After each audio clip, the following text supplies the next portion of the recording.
अब हम लोग शुरू करेंगे प्लांट फिजियोलॉजी।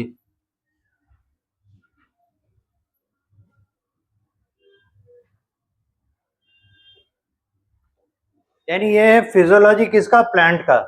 और फिजियोलॉजी के लिए हम लोग जो एक्सप्लेनेशन देते हैं, क्या है physiology? It is the working of A system.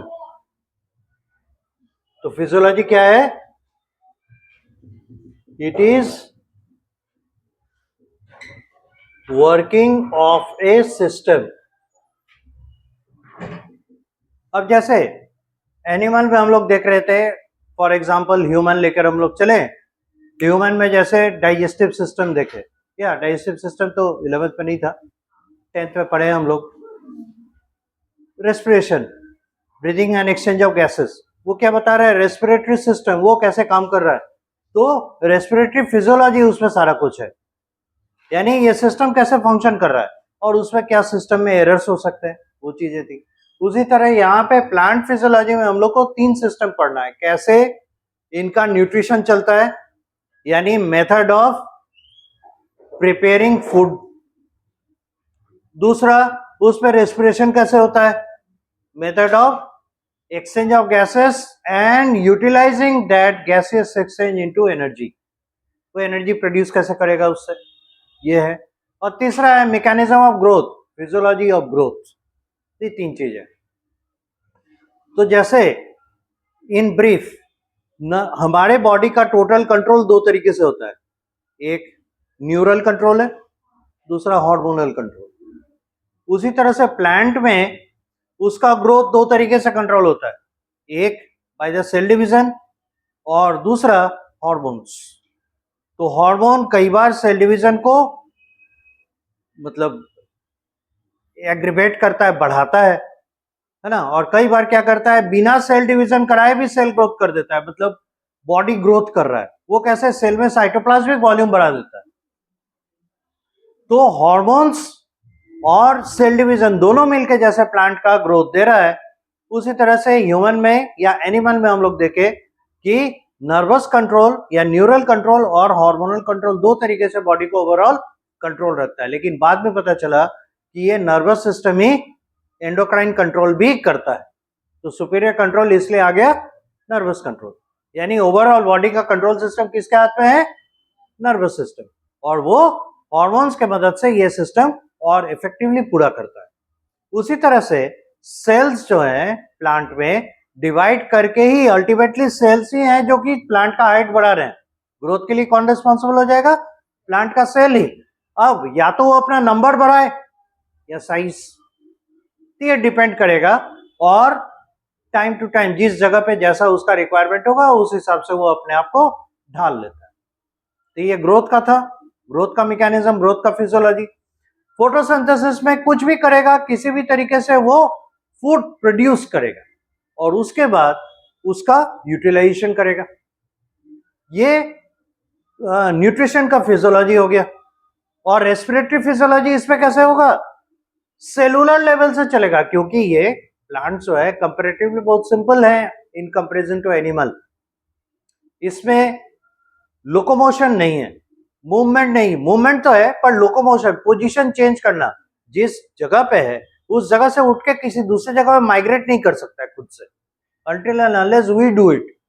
वो माइग्रेट नहीं करते, इसलिए उसमें एनर्जी रिक्वायरमेंट कम है, इसलिए उसमें एनर्जी रिक्वायरमेंट, और that is why rate of respiration कम है। तो इसमें जो हम लोग इसका मैकेनिज्म ऑफ गैसियस एक्सचेंज देखने के बाद जिस पे ज्यादा फोकस करेंगे, वो सेलुलर लेवल पे कैसे एनर्जी प्रोड्यूस कर रहा है वो, और वो cellular level of energy production is same in that of animals also. तो इस तरीके से आपका एनसीईआरटी सेलुलर लेवल पे रेस्पिरेशन और breathing and exchange of gases दोनों एक दूसरे को कंप्लीमेंट करता है, क्योंकि यूकैरियोटिक सिस्टम है, जो चीज प्लांट पे एप्लीकेबल है वही चीज सेलुलर लेवल पे, एनिमल्स पे भी विथ सम चेंजेस एप्लीकेबल है। ठीक है, उदाहरण के लिए हम लोग 10th के नॉलेज से जानते हैं कि हमारे स्केलेटल मसल्स किस पे डिपेंडेंट है एनर्जी के लिए, एटीपी प्रोडक्शन के लिए? ऑक्सीजन पे, क्योंकि माइटोकॉन्ड्रिया है। लेकिन कई बार ऐसा होता है कि ऑक्सीजन एग्जॉस्ट होने लगता है या कम है कंपैरेटिवली सप्लाई, उससे ज्यादा हम सप्लाई नहीं कर सकते। अरे रेट ऑफ ब्रीदिंग का एक लिमिट है, उसके बियॉन्ड कैसे कर सकता है? ऐसा थोड़ा ना कि एनॉर्मसली है ना एक्सपेंशन हमारे लंग्स में पॉसिबल है। मैक्सिमम एयर हम लोग जो फिल कर सकते हैं वो 5 लीटर है, देखे ही है, 5 to 6 लीटर्स है, डिफरेंट वॉल्यूम्स, है ना। तो अगर बियॉन्ड दैट हम लोग को ऑक्सीजन का रिक्वायरमेंट हो, तब कैसे वो उसको कंपनसेट करेगा? ऑक्सीजन रिक्वायरमेंट यानी एनर्जी प्रोडक्शन, उसको कैसे कंपनसेट करेगा? तो उसके लिए उसके पास मेथड है एनाएरोबिक रेस्पिरेशन यानी लैक्टिक एसिड प्रोडक्शन। पर प्लांट्स में ये चीजें कहीं कहीं देखने को मिलती है, ऐसा नहीं है कि नहीं होता है, होता है पर कहीं कहीं। जैसे जो एक्वेटिक प्लांट्स हैं उनके रूट्स में एनाएरोबिक रेस्पिरेशन के प्रोसेसेस होते हैं, पर ये सारा चीज हम लोग इस लेवल पे नहीं, हायर लेवल पे देखेंगे और आगे का एडवांस का स्टडी करेंगे जब, तब आपको ये सब चीज पता चलेगा। ओवरऑल यहाँ पे क्या देखेंगे, एरोबिक सिस्टम में रेस्पिरेशन कैसे होता है, ठीक है। तो ये 3 चैप्टर्स इसीलिए हम लोग को प्लांट फिजियोलॉजी में पढ़ना है। अब हम लोग शुरू करते हैं इससे फोटोसिंथेसिस।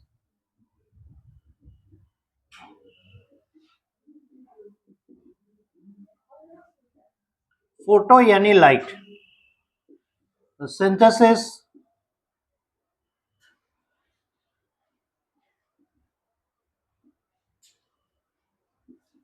मेकिंग समथिंग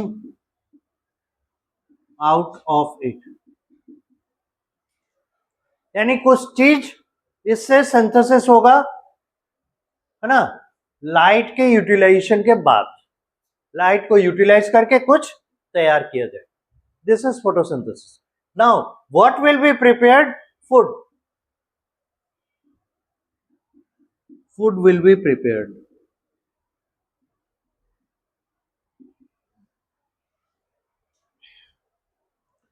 और ये एंटायर मैकेनिज्म है, this is the entire mechanism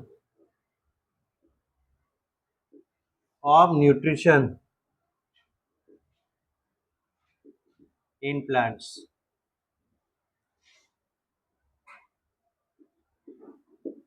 plants में न्यूट्रिशन का ये मैकेनिज्म है।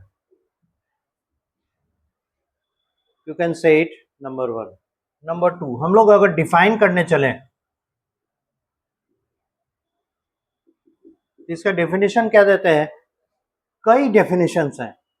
एक कहता है it is a method of conversion of light energy into chemical energy, एक डेफिनेशन ये चलता है। दूसरा और सिंप्लीफाई इसको करता है और कहता है क्या, it is a method of utilization of light energy to prepare food, glucose, and eventually store it in the form of starch for future use. ये भी डेफिनेशन है। तो दोनों स्कूल ऑफ थॉट के साथ चले। इट इज यानी photosynthesis, it is a method of conversion of light energy into chemical energy। एक मेथड है जिसमें क्या करते हैं, लाइट एनर्जी को केमिकल एनर्जी में कन्वर्ट करते हैं। दूसरा स्कूल ऑफ थॉट क्या कहता है,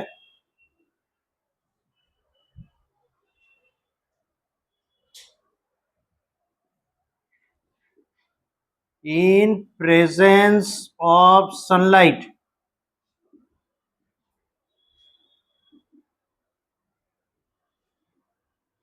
glucose is formed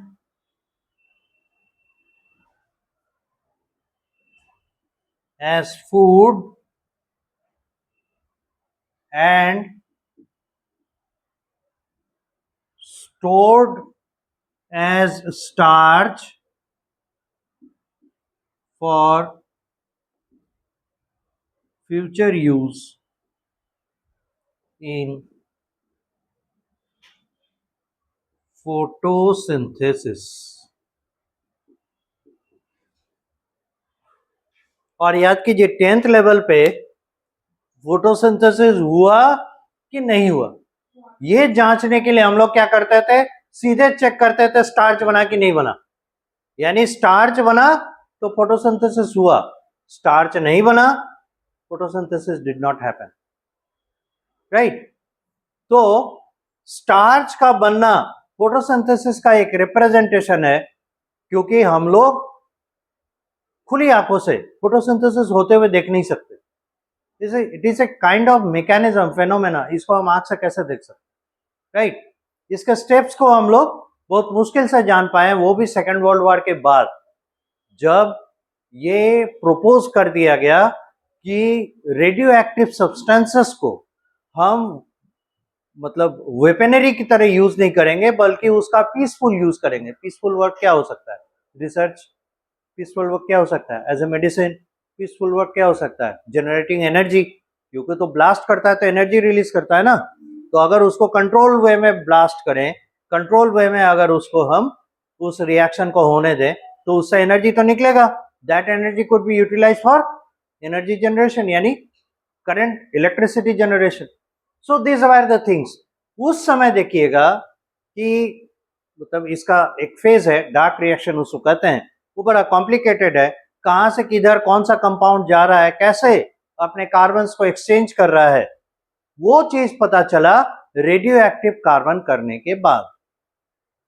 तो अगर वो प्रोसेस नहीं यूज किया जाता तो शायद फोटोसिंथेसिस के सारे स्टेप्स पता करने में और समय लग जाता। एनीवे, तो कहने का मतलब है उतना कॉम्प्लिकेटेड रिसर्च करने के बाद मालूम चला कि फोटोसिंथेसिस कैसे हो रहा है, लेकिन सिंप्लीफाइड वे में अगर फोटोसिंथेसिस हुआ या नहीं हुआ ये कैसे पता करेंगे, बिल्कुल स्टार्च के मदद से। अगर फोटोसिंथेसिस होगा स्टार्च बनेगा, नहीं होगा स्टार्च नहीं बनेगा। यानी एक इनडायरेक्ट इंडिकेटर हम लोग को समझा रहा है फोटोसिंथेसिस हो रहा है कि नहीं। दिस इज सो सिंपल, ठीक है। तभी ये कहे कि फोटोसिंथेसिस का आउटकम ग्लूकोज तो है, दैट इज फॉर श्योर, लेकिन जो डे टाइम में है ना, जितने देर सनलाइट अवेलेबल है उतने देर में जितना ग्लूकोज बना, क्या सबके सब यूज कर लेगा, तो फिर फ्यूचर के लिए रखेगा क्या। इसीलिए बनाए हुए ग्लूकोज को फ्यूचर के लिए स्टोर करता है, और वो स्टोरेज फॉर्म है स्टार्च। तो बनाते भी जाता है, स्टोर भी करता जाता है। तो अगर स्टार्च बना फोटोसिंथेसिस हुआ, नहीं बना नहीं। ठीक है। अब देखिए, अब तक हम लोग क्या जानते हैं, जो बुक कहता है up till we know that CO2 is needed for photosynthesis,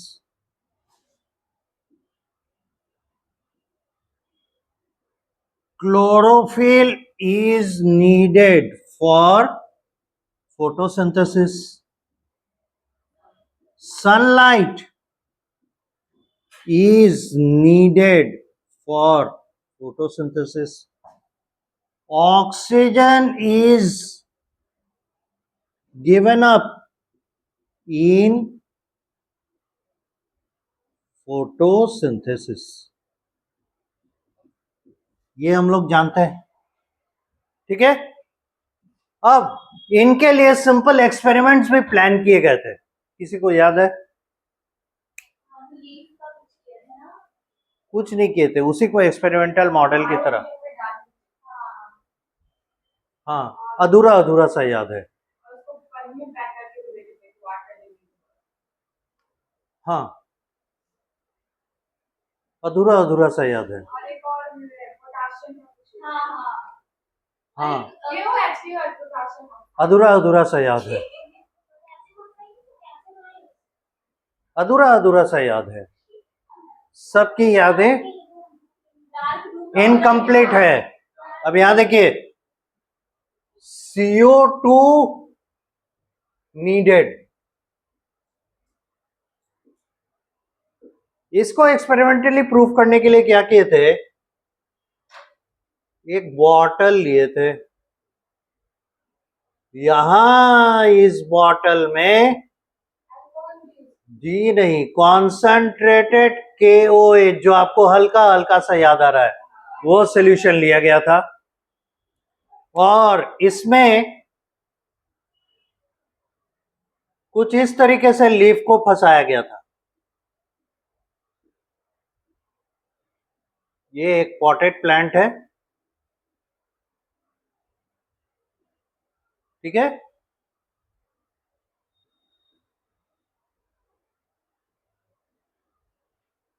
इस तरीके से यहां कॉर्क लगा हुआ था ताकि एयर बाहर से अंदर और अंदर से बाहर नहीं जा सके, और जो भी कार्बन डाइऑक्साइड इसमें आया था इसको लॉक करने के दौरान और इस लिविंग लीफ से जो रेस्पिरेशन के दौरान कार्बन डाइऑक्साइड छोड़ा जाएगा, that all will come into this bottle, all the carbon dioxide molecules would be absorbed by this concentrated potassium hydroxide solution. So the leaf part, leaf का वो हिस्सा which is inside this bottle will be devoid of carbon dioxide, and the same leaf which has part outside this bottle is exposed to carbon dioxide, है कि नहीं। इस leaf का कुछ हिस्सा कार्बन डाइऑक्साइड के बिना है और बाकी हिस्सा कार्बन डाइऑक्साइड के साथ है। तो अगर इसको धूप रखने के बाद, है ना, पर बिफोर दैट हम लोग को प्रिपरेशन करना होगा। वो क्या, इस पॉटेड प्लांट को यानी गमले में लगे हुए पौधे को 24 घंटा के लिए अंधेरे में छोड़ दे, 24 घंटा या 48 घंटे के लिए। रीजन क्या है, इसने दिन भर में अब तक जीवन काल में जितना भी स्टार्च बनाया, सारा स्टार्च, चूंकि ये 2 दिन से नहीं बना पा रहा है, 1 दिन से नहीं बना पा रहा है, खाना तो खाएगा ना, उसका बेसिक मेटाबॉलिक प्रोसेसेस तो चलेंगे, वो थोड़े रुके रहेंगे, इट हैज टू लीव। तो अपना जितना स्टार्च है वो यूज कर लेगा। तो नेचुरली क्या होगा, 24 या 48 घंटे के बाद जब इसे आप चेक करेंगे तो आपको मिलेगा इसमें स्टार्च नेग्लिजिबल है, ना के बराबर, खत्म हो चुका। ठीक, अब क्या करेंगे, इस पॉटेड प्लांट को इस अरेंजमेंट के साथ बाहर धूप में रखेंगे फॉर 6 to 8 आवर्स। जैसे ही सनलाइट मिलेगा, कार्बन डाइऑक्साइड मिलेगा, वाटर मिलेगा, क्लोरोफिल इसके पास है, फोटोसिंथेसिस शुरू करना चाहिए। तो हम लोग इस लीफ के इस पार्ट पे सारा कुछ दे रहे हैं सिवाय कार्बन डाइऑक्साइड के, और सेम लीफ के इस पार्ट पे सारा कुछ दे रहे हैं with carbon dioxide. Got the point. हमको जिसके बारे में स्टडी करना है उसी को एब्सेंट करके देखेंगे, बाकी सारा चीज सेम रखेंगे। तो 6 से 8 घंटे तक ऐसे इस लीफ को, है ना, इस प्लांट के साथ एसोसिएटेड रखने के बाद जब हम लैब में वापस ले आएंगे और लीफ को तोड़ेंगे और उसके बाद मार्क लगा देंगे कि हाँ कहां से कहां तक ये अंदर था और किसके बाद बाहर, फिर इस लीफ को बॉईल करके अल्कोहल ट्रीटमेंट देंगे तो इसका सारा क्लोरोफिल निकल जाएगा और ये येलोइश व्हाइट हो जाएगा, क्योंकि क्लोरोफिल के कारण ही तो इसका कलर मिला हुआ है ग्रीन। अगर क्लोरोफिल ही नहीं रहा तो इसका ग्रीन कलर कहां से आएगा, इट विल डिस्चार्ज इस कलर। अब जो है मार्क लगा हुआ है तो हमको पता है कि कहां से कहां तक ये बॉटल के अंदर था, कहां से बाहर, दोनों जगह फ्यू ड्रॉप्स ऑफ आयोडीन गिराकर देखेंगे। नतीजा क्या होगा, जहां पे स्टार्च है वहां ब्लू कलर होगा और जहां स्टार्च नहीं है कलर चेंज नहीं होगा। तो हम इवेंचुअली पाते हैं क्या कि जो पार्ट बॉटल के अंदर था वहां पे ब्लू कलर डेवलप नहीं होता है, क्योंकि कार्बन डाइऑक्साइड के एब्सेंस में ये अनेबल था फोटोसिंथेसिस करने को। So no photosynthesis, no starch form, that is why there is no development of blue color in presence of iodine, few drops of iodine। Reason क्या है, आयोडीन स्टार्च आपस में रिएक्शन नहीं करते, एक एसोसिएशन बनाते हैं और उस एसोसिएशन के कारण उसका कलर हो जाता है ब्लू। जब हाई क्लास में जाएंगे, हायर क्लासेस में जाएंगे, स्टार्च का मॉलिक्यूलर स्ट्रक्चर, ऐसे आपको बायोमॉलिक्यूल्स में भी थोड़ा जानना है, स्टार्च का मॉलिक्यूलर स्ट्रक्चर ऐसे ऐसे रिंग लाइक होता है। ये हजारों से लाखों मॉलिक्यूल ऑफ ग्लूकोज के मिलने से बनते हैं, इट्स अ पॉलीमर, ठीक है। तो इसीलिए तो कहा गया कि ग्लूकोज को स्टोर किया जाता है इन द फॉर्म ऑफ स्टार्च, क्योंकि एक स्टार्च मॉलिक्यूल में हजारों से लाखों ग्लूकोज मॉलिक्यूल्स हो सकते हैं। तो हम स्टार्च के फॉर्म में इसीलिए ग्लूकोज को स्टोर करेंगे अगर हम प्लांट होंगे तो, और हम एनिमल है तो हम लोग किस फॉर्म में स्टोर करते हैं? Glycogen, right. तो ग्लाइकोजन हो या स्टार्च हो, ये हेलिकल होते हैं, कॉम्प्लिकेटेड होने के बाद हेलिकल होते हैं, बहुत बड़े बड़े चेन्स हैं, ठीक है, ग्लूकोज के। तो आयोडीन क्या होता है, इन हेलिक्स के बीच में जो खाली जगह है ना, उस खाली जगह में जाके बैठ जाता है, इंटरसेलुलर स्पेस, इंटरमॉलिक्यूलर स्पेस ये ऑक्युपाई कर लेता है। तो अब जब सनलाइट इसके ऊपर या लाइट हम इसके ऊपर फॉल कराते हैं तो लाइट ब्लूइश कलर का हम लोग को इफेक्ट देता है, इसीलिए हम लोग कहते हैं starch in presence of iodine solution gives blue colour. So this is a test of presence of starch. Now there is no color change over here, but there is a change over here. The reason behind, carbon dioxide के बिना photosynthesis नहीं हो पाया, इसीलिए proof होता है carbon dioxide is essential for photosynthesis. इस तरीके का एक्सपेरिमेंट हम लोग ऑलरेडी 10th में देख चुके हैं, जस्ट टू रिकॉल। अब है क्लोरोफिल फोटोसिंथेसिस के लिए रिक्वायर्ड है, ये प्रूफ करने के लिए भी सिंपल एक्सपेरिमेंट हमारे पास है, तब तक इसको आप नोट करें।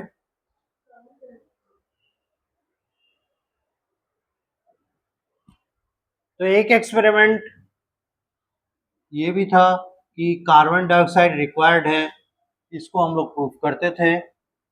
दूसरा वो है रिक्वायरमेंट एज क्लोरोफिल, जिसको प्रूफ करने के लिए फिर हम लोग दो ऑप्शन था इसके लिए, या तो कोई ऐसा बना बनाया प्लांट का लीफ मिल जाए जिसमें क्लोरोफिल डैमेज है, या फिर हम लोग क्या करें कि क्लोरोफिल को किक आउट कर दें, है ना, पुश आउट करें लिविंग लीफ में से, और तब जाके प्रूफ करें कि भाई देखिए इसमें क्लोरोफिल नहीं है इसीलिए यहाँ पे फोटोसिंथेसिस नहीं हो पाया, इस पार्ट में क्लोरोफिल है इसमें फोटोसिंथेसिस हो रहा है। पर डिफिकल्टी ये है कि अगर आप क्लोरोफिल बाहर निकालने जाएंगे तो entire plant, entire cell will die, यानी लीफ को बिना किल किए हुए उसमें से आप क्लोरोफिल एक्सट्रैक्ट नहीं कर पाएंगे, तो दूसरा प्रोसेस तो हमारे लिए एप्लीकेबल होगा नहीं। तो फिर ढूंढना पड़ा कोई ऐसा प्लांट जिसके की कुछ पार्ट में क्लोरोफिल है, कुछ पार्ट में क्लोरोफिल नहीं है। तो देखेंगे बहुत सारे प्लांट्स लाइक द क्रोटन, एक ऑर्नामेंटल प्लांट है उसमें, फिर जो मनी प्लांट है उसमें, money plant is the ideal example, उसमें देखिएगा कि जो लीव्स हैं कुछ पोर्शन में येलोइशनेस होता है, उसी लीफ के बाकी हिस्से में ग्रीनिशनेस रहता है। तो ये जो लीव्स हैं, है ना, इसमें आपको एक्चुअली उस एरियाज में क्लोरोप्लास्ट नहीं होने के कारण उस तरह का दिखता है, और जब क्लोरोप्लास्ट नहीं होगा तो वहां पे क्लोरोफिल नहीं होगा। तो ऐसे लीव्स जिसमें कि पैचेस मिल रहे हैं, deep green, sorry deep yellow या येलोइश व्हाइट कलर का पैच मिल रहा है, वो area actually divide of chlorophyll है, क्योंकि क्लोरोफिल क्लोरोप्लास्ट में रहता है, तो उसका क्लोरोप्लास्ट या तो किसी कारण से डैमेज होके वैसा हुआ है, या वो क्लोरोप्लास्ट इनएप्रोप्रिएट है, इम्प्रॉपर है, इसलिए वहां पे क्लोरोफिल दिखाई नहीं पड़ा। तो क्लोरोफिल के एब्सेंस में वो एरिया क्या होगा, व्हाइटिश दिखेगा। जो अभी हम लोग देखे कि इस लीफ को अगर हम बॉयल करते हैं और अल्कोहल से ट्रीटमेंट देते हैं तो इसका क्या होता है, सिलेक्टिवली क्लोरोफिल बाहर निकल जाता है, सॉल्युबल है इसलिए। तो हम लोग उस तरह का लीफ वाला प्लांट खोजते हैं जिसमें कि कुछ हिस्सा येलो और कुछ हिस्सा ग्रीनिश है। ऐसे प्लांट्स को कहा जाता है वेरिएगेटेड प्लांट्स, जिसका लीफ, आई मीन इसका लीफ वेरिएगेटेड लीफ कहलाता है। तो हम लोग क्या करते हैं, क्लोरोफिल रिक्वायरमेंट, इसको शो करने के लिए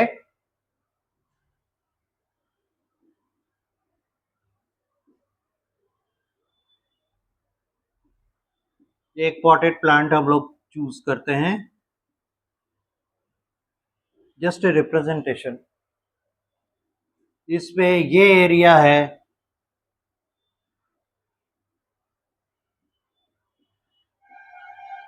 येलो व्हाइट पैचेस वाला, और रेस्ट एरिया क्या है, ग्रीन। ट्रीटमेंट प्रोसेस वही है, ये हो गया, ये जो लीफ है वेरिएगेटेड लीफ। तो हम लोग इस पॉटेड प्लांट को सिलेक्ट करते हैं और ट्रीटमेंट प्रोसेस में पहले की तरह अंधेरे में रखते हैं 24 to 48 आवर्स, ताकि जहां पे भी इसमें स्टार्च है सारा यूज अप हो जाए। उसके बाद लेकर इसको सनलाइट में छोड़ते हैं 6 to 8 आवर्स। फिर पहले की तरह लैब में ले आते हैं, ये पत्ती प्लक आउट करते हैं, तोड़ लेते हैं, और तोड़ने के बाद फिर से पहले की तरह ट्रीटमेंट देते हैं।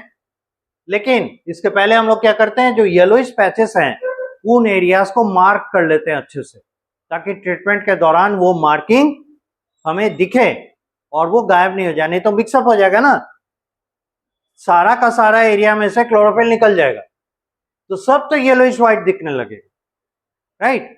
इसीलिए हम लोग क्या करते हैं, पहले इसको मार्क कर लेते हैं, करने के बाद इसको बॉईल करेंगे लीफ को, और फिर अल्कोहल ट्रीटमेंट देंगे, तो बचे खुचे एरिया में से भी जो क्लोरोफिल है वो बाहर निकल जाएगा।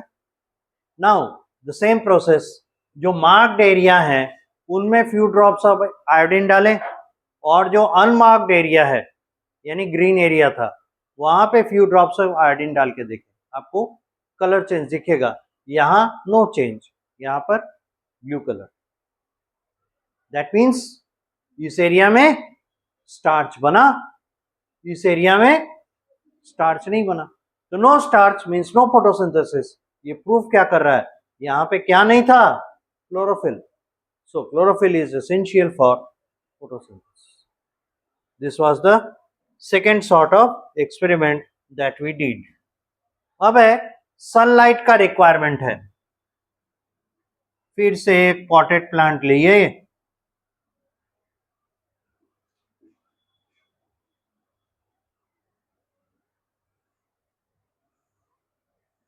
एक लीफ को सिलेक्ट किए। अब की बार क्या करते हैं, लीफ के सिलेक्टेड लीफ के एक हिस्से को हम लोग ब्लैक पेपर से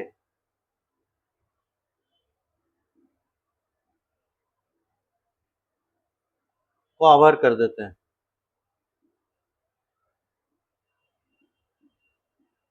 यह है सिलेक्टेड लीफ फॉर स्टडी, और इसको क्या करते हैं, ब्लैक पेपर से टैप कर देते हैं, कवर कर देते हैं। ठीक है, प्रोसेस सिंपल है, वैसा ही 24 से 48 घंटे रखिए अंधेरे में, ताकि इसका स्टार्च यूजअप हो जाए, और फिर उजाले में ले आइए, लेकिन सनलाइट में ले आइए, विथ ए कंडीशन की एक पत्ती पे जिसको आप स्टडी के लिए चुने हैं उस पर ब्लैक पेपर का कवर रहेगा। रीजन क्या है पता है ना, ब्लैक पेपर एब्जॉर्ब कर लेगा सनलाइट को, किसी भी लाइट को जाने देने का नहीं, सब लाइट को एब्जॉर्ब कर लेगा, लेकिन एयर में, एयर प्रेजेंस में कोई डिफिकल्टी नहीं प्रोड्यूस करेगा। कहने का मतलब है below this black paper carbon dioxide is available, because air is able to move there, ये एयर टाइट नहीं कर रहे हैं, इसीलिए सब चीज यहां पर अवेलेबल है without the sunlight. Now put it in this arrangement for 6 to 8 hours under sunlight, bring it back into the laboratory, plug this leaf as we did earlier. ठीक, now what, mark the area where the black paper was tapped, so that after treatment we can be able to identify which area was tapped, which area was with the black paper strip. Now after the marking, the black paper strip is removed. Like earlier, we boil the leaf for few minutes, like 10 to 20 minutes, just we did earlier. Then do the alcohol treatment to remove the chlorophyll, eventually the green color from the leaf. it will turn into yellowish white. Without chlorophyll, there would be no color. So this leaf would turn to be whitish or yellowish color or off white color. Now what? Like earlier, again we will drop few drops of iodine on both the areas, green area and the covered area both. Like earlier, we will find that in the green area there is color change, blue color development would be there, but in the stripped area there would be no change in color, marking that there is no starch present over here. Now the reason why it was not there, the reason is very clear. We made available everything except the sunlight. So devoid of sunlight will prevent photosynthesis. That is why it is proved photosynthesis requires sunlight, right? So these are the few simple steps. तो आप इसको draw कर सकते हैं. अब देखिए एक बड़ा ही इंटरेस्टिंग एक्सपेरिमेंट है. Oxygen is given up in photosynthesis. इसके लिए क्या करना पड़ता है? एयर को या गैस को निकलते हुए देखने के लिए आपको क्या सहारा लेना चाहिए? वाटर का. हवा में एयर, मान लेते हैं हम बैलून में एयर भरे, है ना, फूकते हैं, उस पे एयर जमा होता है. फिर उसके बाद एयर मतलब बैलून का जो वो नॉट है जहां से एयर भरा गया, अगर उसको लूज कर दिए, एयर तेजी से निकल जाता है, बैलून पचक जाता है. पर आप निकलते हुए देख पा रहे हैं क्या? किस डायरेक्शन में किधर गया? ऐसे ऐसे करके गया कि सीधा निकल गया, ऊपर गया, नीचे गया, डायरेक्शन नहीं पता. लेकिन इसी बैलून को फुला के पानी के नीचे टब में डाल दीजिए, है ना, और धीरे धीरे उसका वो नॉट छोड़िए, देखिएगा बबल्स का डायरेक्शन. तो bubble is representing the air, और जिस डायरेक्शन में बबल निकल रहा है यानी गैस, उस डायरेक्शन में भाग रहा है. यानी एयर को देखने के लिए, गैस को अगर हम देखना चाहते हैं किधर से जा रहा है, तो उसके लिए हमको सहारा लेना चाहिए किसी लिक्विड मीडियम का. क्योंकि लिक्विड से गैस का या एयर का डेंसिटी क्या होता है? कम. तो ऑफकोर्स ऊपर रहेगा, तो लिक्विड में से ऊपर भागेगा, हम उसका ट्रेजेक्टरी नोट कर सकते हैं. इसमें ऑक्सीजन गैस निकल रहा है, तो अगर लिक्विड का सहारा लेंगे तो हमको दिख जाएगा कोई ना कोई गैस निकल रहा है, तो ये पता रहेगा कहां पर वो गैस जा रहा है. अगला काम क्या होगा? उस गैस का पहचान. That's it. हम बता देंगे कि ये कौन सा गैस है. नाउ डिजाइन कैसे करते हैं एक्सपेरिमेंट का?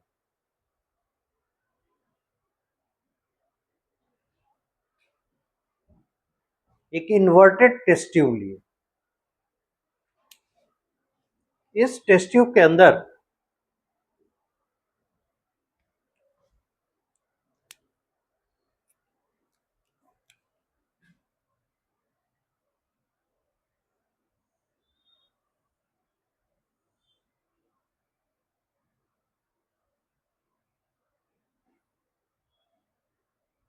एक फनल लगाते हैं. ठीक है. इस पूरे सेटअप को एक बड़े से बीकर में प्लेस करते हैं. This is BAKER beaker. This is inverted TT, not table tennis but the test tube, and this is inverted funnel. और इसमें क्या रहता है? एक प्लांट को प्लेस कर, ओह गॉड,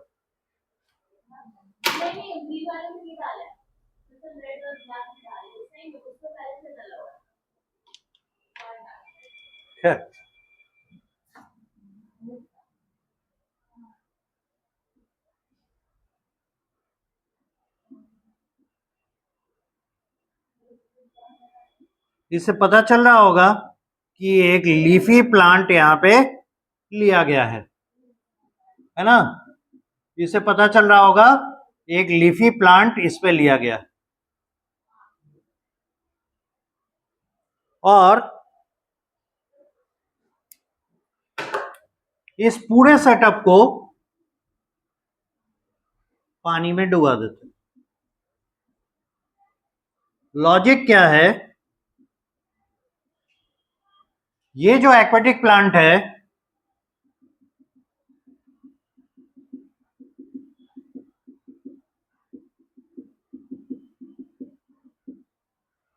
ये भी तो फोटोसिंथेसिस करेगा, ग्रीन है तो फोटोसिंथेसिस करेगा ही। तो अगर ऑक्सीजन छूटता है तो ऑक्सीजन छूटेगा, राइट। अब देखिए यहां पे बुद्धि,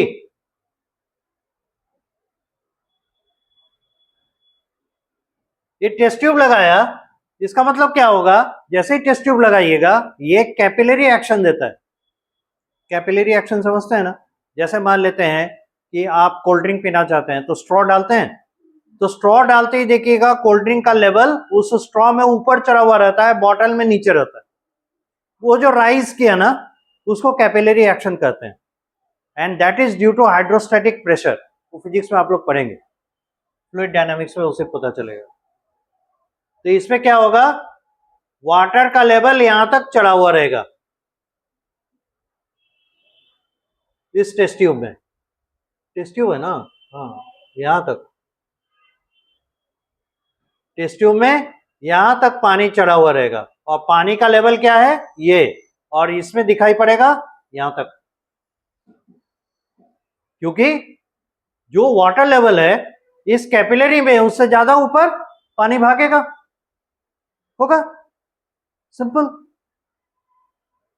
अब क्या है, इस एंटायर सेटअप को लेके ले आइए इन सनलाइट, नाउ इन सनलाइट। जैसे जैसे टाइम पास करेगा वैसे वैसे देखेंगे क्या,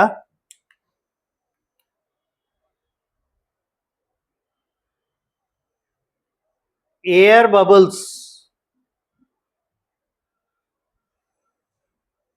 या गैस बबल्स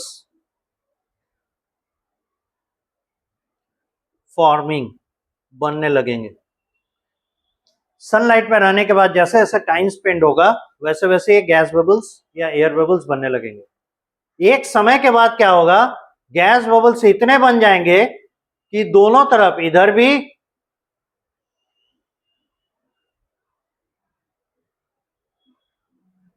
यानी टेस्ट ट्यूब में और इधर भी बाहर गैस बबल जाने लगे, ठीक है। धीरे धीरे धीरे जब सनलाइट काफी तेज होगा, नियरली अराउंड 11 to 12, आप पाएंगे क्या, हम लोग छोटा सा हिस्सा इसको बनाते हैं कंपैरिजन के लिए, ये टेस्ट ट्यूब का हिस्सा है। पहले वाटर का लेवल आपको यहां तक मिलेगा, this is what water level, और आफ्टर सर्टेन टाइम, से फॉर एग्जांपल 2 घंटे 3 घंटे के बाद आपको मिलेगा वाटर लेवल यहां पे। तो ये यहां से यहां तक वाटर लेवल रिसीड किया, क्या होगा, समय के साथ वाटर लेवल रिसीड करेगा और इधर से तेजी से गैस बबल्स बाहर निकलने लगेंगे। ये बात तो तय है कि कोई ना कोई गैस बन रहा है ड्यूरिंग फोटोसिंथेसिस। सनलाइट के प्रेजेंस में ही हो रहा है, सनलाइट के एब्सेंस में नहीं हो रहा है, यानी फोटोसिंथेसिस सनलाइट के प्रेजेंस में हो रहा है और ये गैसेस निकल रहे हैं, यानी sunlight is responsible for it, ठीक है। अब दूसरा एक प्रॉपर्टी देख रहे हैं कि इस टेस्ट ट्यूब में ये जो गैस है वाटर डिस्प्लेसमेंट मेथड से जाके जमा हो रहा है। वाटर को डिस्प्लेस किया ना, पहले यहां तक पानी भरा हुआ था, अब इसने वाटर को नीचे प्रेस करके भगा दिया, तो वाटर डिस्प्लेस किया ना, तो इस खाली जगह में क्या होगा, वही गैस, ठीक है।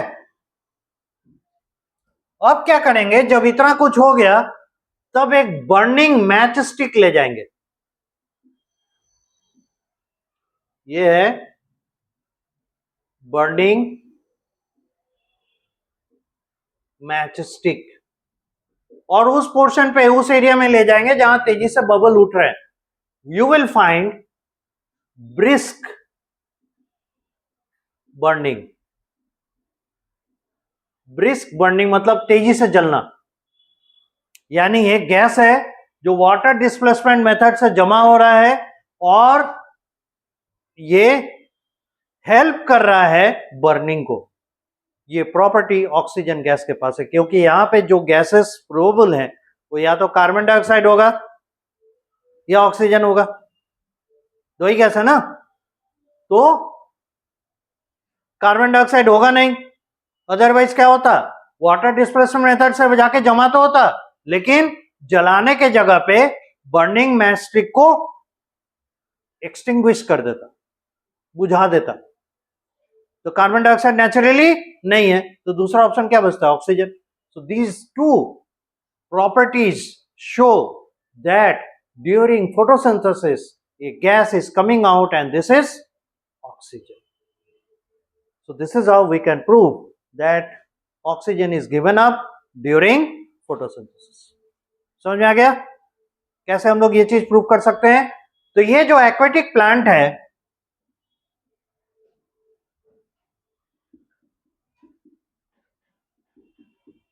most of the time we take hydrilla.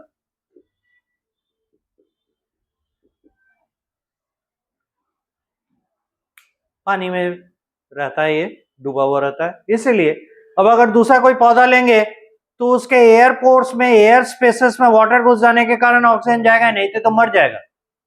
पर ये एडेप्टेड है उस कंडीशन में, इसलिए फोटोसिंथेसिस करेगा और पानी में डूबा हुआ रहेगा तो मरेगा नहीं और ऑक्सीजन को इवॉल्व होने का जगह भी देगा. तो हम लोग इससे प्रूव कर सकते हैं oxygen is given up during photosynthesis. यहां तक कीजिए, हम लोग एंटर करते हैं.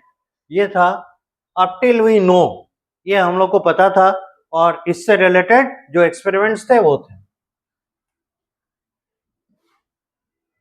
अब इसमें थोड़ा सा हिस्टोरिकल अप्रोच है कि कैसे हम जानते हैं कि फोटोसिंथेसिस कोई प्रोसेस है, कैसे हम लोग को पता चला कि फोटोसिंथेसिस में कोई गैस निकलता है, कैसे हम लोग को मालूम चला कि सनलाइट वो फोटोसिंथेसिस में रोल प्ले करता है, और प्लांट्स जो है एसेंशियल है लाइफ सस्टेन करने के लिए, वो कैसे मालूम चला. इन सबों का एक हिस्ट्री, एक इतिहास है, और ये स्टार्ट होता है 1770 से. From 1770 onwards humans have done many works to come up to this stage to understand the entire mechanism of photosynthesis.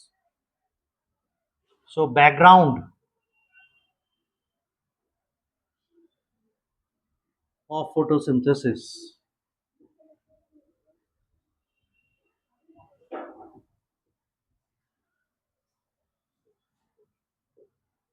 In 1770,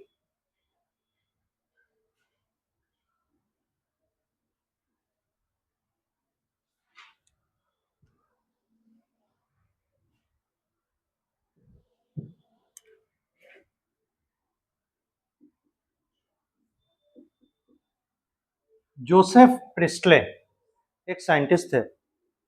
बचपन में ही हम लोग ये एक्सपेरिमेंट कई बार लिख चुके हैं कि ये तो नहीं होंगे.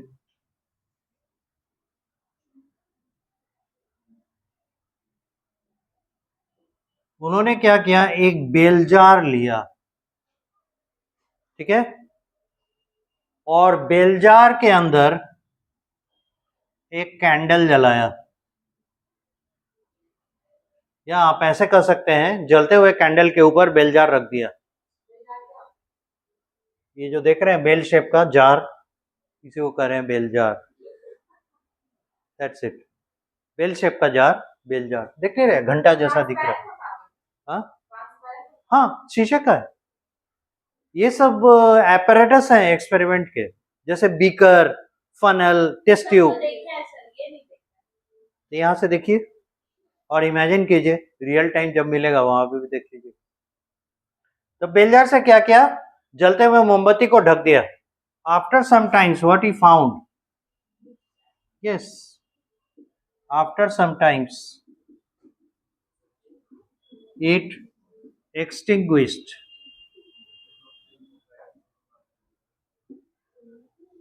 it any candle।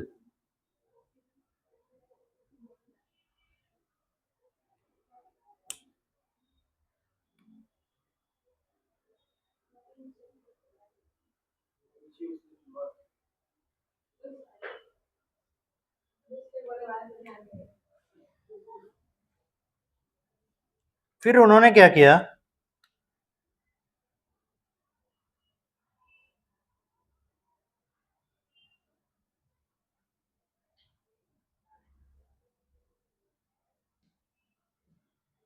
इस बेलजार में एक रैट रखा, एक माउस रखा।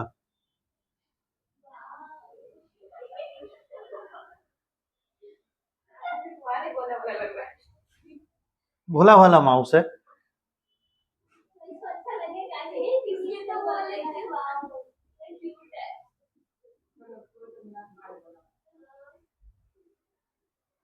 आफ्टर सम टाइम्स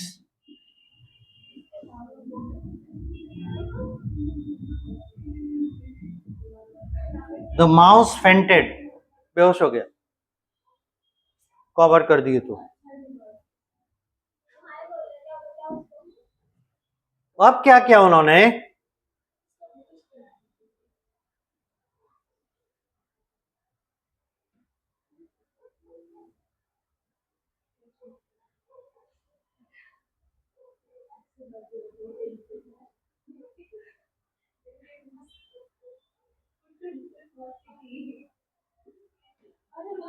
अब की बार क्या किया, माउस और कैंडल, बर्निंग कैंडल, दोनों को एक साथ रखा और इमीडिएटली बेलजार से ढक दिया।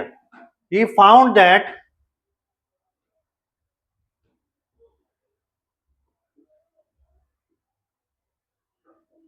mouse fainted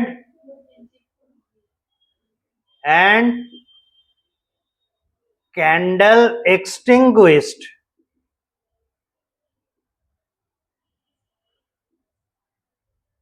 much shorter in time। जब दोनों एक साथ रख दिए गए, बेलजार से ढक दिए गए, तो यहां मोमबत्ती को बुझने में जितना टाइम लगा उससे कम समय में वहां मोमबत्ती बुझ गया, और यहां चूहा को फेंट होने में जितना समय लगा उससे जल्दी ये चूहा फेंट हो गया। इसे क्या आकलन किया उन्होंने,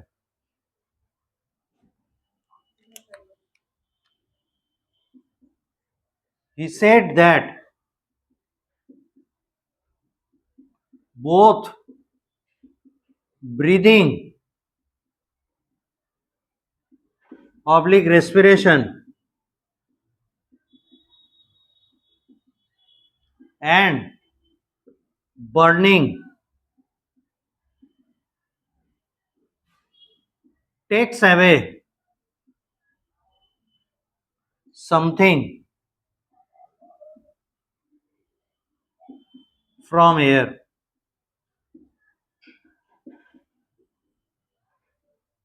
इसीलिए क्या हो रहा है, वो चीज इसके बर्निंग के लिए भी चाहिए और वो चीज इसके ब्रीदिंग के लिए भी चाहिए।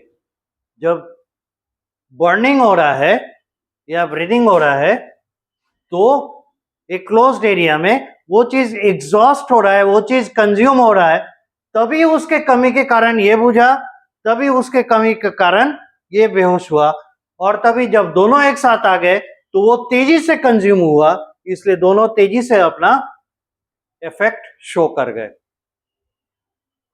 अब उन्होंने क्या किया, he placed a potted plant of mint। Mint एक एग्जाम्पल में भी हम लोग पढ़े हैं,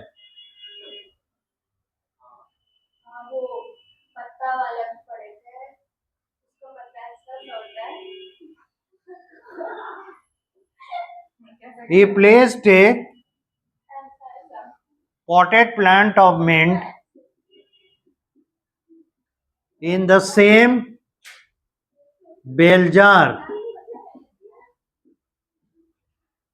and then, यहां ध्यान दीजिए पहले, and then placed the burning candle and mouse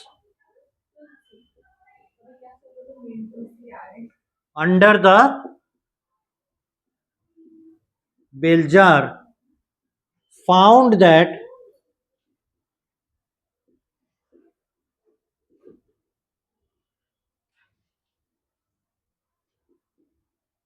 neither changed their status. अब उन्होंने क्या किया, इस सेम सेटअप में हम लोग कहते हैं ये फर्स्ट है, ये सेकंड है, ये थर्ड है, और ये फोर्थ के लिए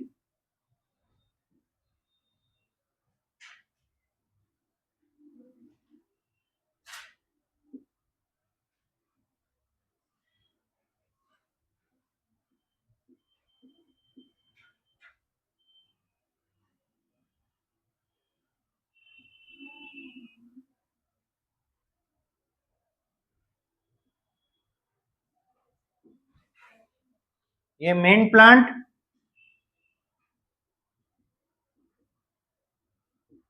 ये माउस और ये बर्निंग कैंडल.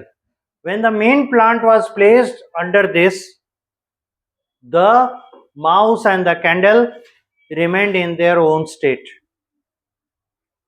तो इससे क्या प्रूव किया है उन्होंने कि कुछ हो ना हो, ऐसा हो रहा है कि ये जो प्लांट है ये एयर के ब्रोकन अवे डिग्रेडेड पार्ट को रीइंस्टेट कर दे रहा है, यानी ब्रीदिंग और क्या कहते हैं बर्निंग, उसके वजह से जो पार्ट एयर का कंज्यूम हो रहा था, एग्जॉस्ट हो रहा है, उसे ये प्लांट, ये पॉटेड प्लांट रीइंस्टेट कर दे रहा है. अगर ऐसा नहीं होता तो ये जो कंज्यूम कर रहा था, इसे बाहर से नहीं मिल रहा है, तो ये ब्रीथ करता हुआ, मतलब क्या कहते हैं, सेंस में नहीं रहता, ये फेंट कर जाता. और ये जो है पहले जैसे जल रहा है, अभी भी जल रहा है. इसका मतलब इसको बर्निंग के लिए जिस सपोर्ट का जरूरत है वो सपोर्ट इससे मिल रहा है. यानी ब्रीदिंग में और इसके बर्निंग में कोई एक कॉमन फैक्टर है जिसको कि ये रिप्लेनिश करता है, ये पता चलता है. यहां तक नोट कीजिए. तो ये सारा था जोसेफ प्रिस्टले का जो एक्सपेरिमेंटल सेटअप, उससे ये प्रूफ होता है कि इस प्लांट के द्वारा, by this plant, something has been replenished which was exhausted either by burning or by breathing of the animals. तो हम लोग कहां तक आए, he placed a potted plant, ठीक है, mouse, the bell jar found that neither changed their status. तो इससे उन्होंने इवेल्युएट क्या किया, from this he evaluated that the plants can reinstate the degraded portion of air done by either breathing or burning or both. यानी plants में एक capacity है कि वो उस मटेरियल को फिर से वापस ला सके, रीइंस्टेट कर सके, जो कि ब्रीदिंग के दौरान या बर्निंग के दौरान या दोनों एक साथ हुआ तो वो गायब हो गया। ठीक है, इसके बाद आए Jan Ingenhousz. Jan Ingenhousz ये एक साइंटिस्ट थे। इन्होंने जोसेफ प्रिस्टले के एक्सपेरिमेंट को और आगे बढ़ाया। He proceeded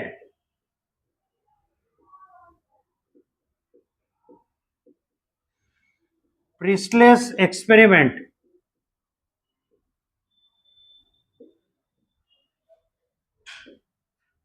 and said that on his experimental basis that plant can do that only when sunlight is available to it, else it is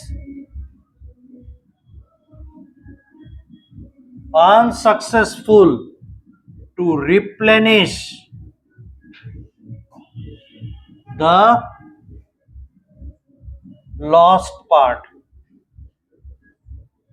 इसका मतलब समझिए, कह रहा है कि इंगन हाउस ने क्या किया, प्रिस्टले के एक्सपेरिमेंट को एक कदम और आगे बढ़ाया और उन्होंने क्या किया, सेम एक्सपेरिमेंटल सेटअप, जो एक जलता हुआ कैंडल, एक जिंदा चूहा और वो प्लांट मिंट का, है ना, उसको उन्होंने क्या किया, एक बार ले गए सनलाइट में और सेम एक्सपेरिमेंटल सेटअप को लगाया डार्कनेस पे, तो देखा क्या, सनलाइट में जितने देर तक रहा ये एक्सपेरिमेंटल सेटअप, कैंडल जलता रहा, चूहा एक्टिव रहा, इधर उधर घूमता रहा, इट डिडंट फेंट, ये बेहोश नहीं हुआ।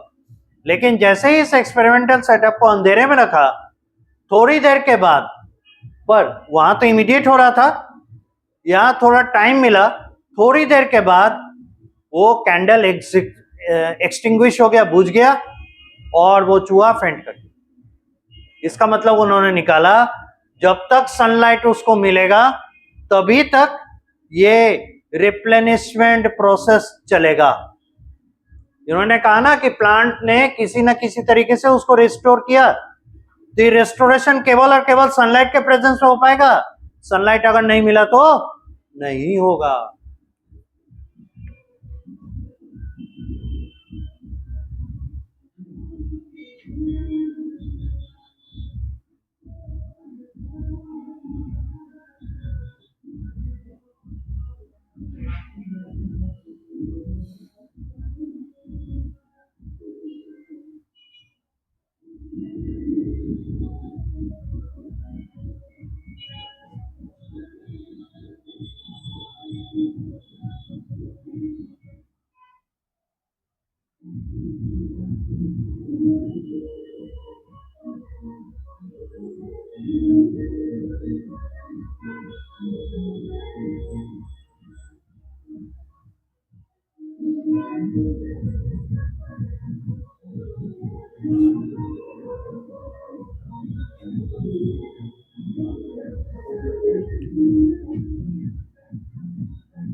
इन्होंने क्या दिखाया, जब सनलाइट मिला तो ये एक्टिव है, ये बर्निंग कंडीशन में, लेकिन जब सनलाइट एब्सेंट हो गया ये फेंट कर गया